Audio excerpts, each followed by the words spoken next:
নমস্কার দর্শক বন্ধুরা, সুরুচি বাংলার রান্নাঘরে আপনাদের স্বাগত জানাই।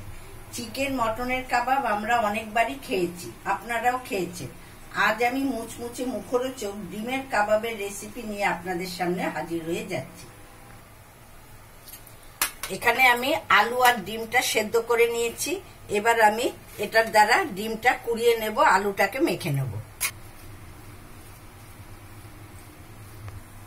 এই ডিমটা আমি কুড়িয়ে নিয়েছি। এবার আমি এর সাথে এই আলু দুটো ম্যাশ করে নিচ্ছি।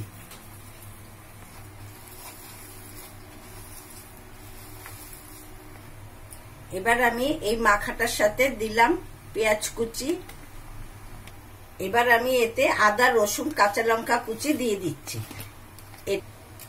এবার আমি এতে দিচ্ছি একটু হলুদ গুঁড়ো, একটু লঙ্কা গুঁড়ো, একটু ভাজা মশলার গুঁড়ো আর সামান্য নুন।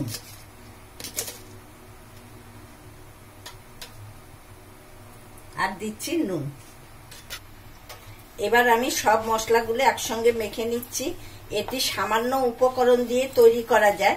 হঠাৎ করে বাড়িতে যদি অতিথি চলে আসে, ঘরের ডিম আর আলু থাকলে অনায়াসে আপনারা এই কাবাবটি তৈরি করে দিতে পারবেন।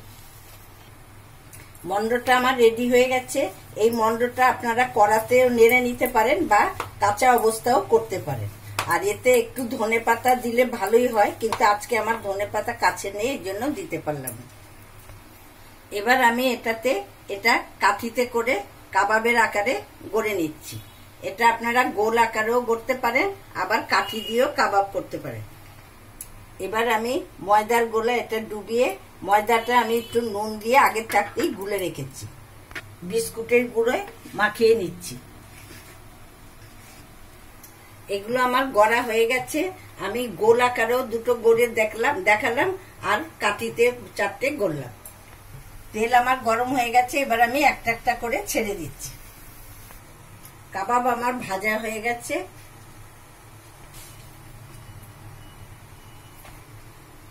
বাড়িতে কোনো অতিথি এলে যদি আমরা এইভাবে সাজিয়ে দিই, এই কাবাব খেয়ে খুবই তৃপ্তি পাবে।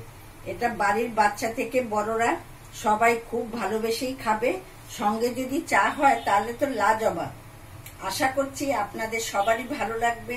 আমার চ্যানেল এখনো সাবস্ক্রাইব করা না থাকলে চ্যানেলটিকে সাবস্ক্রাইব করার জন্য অনুরোধ রইল।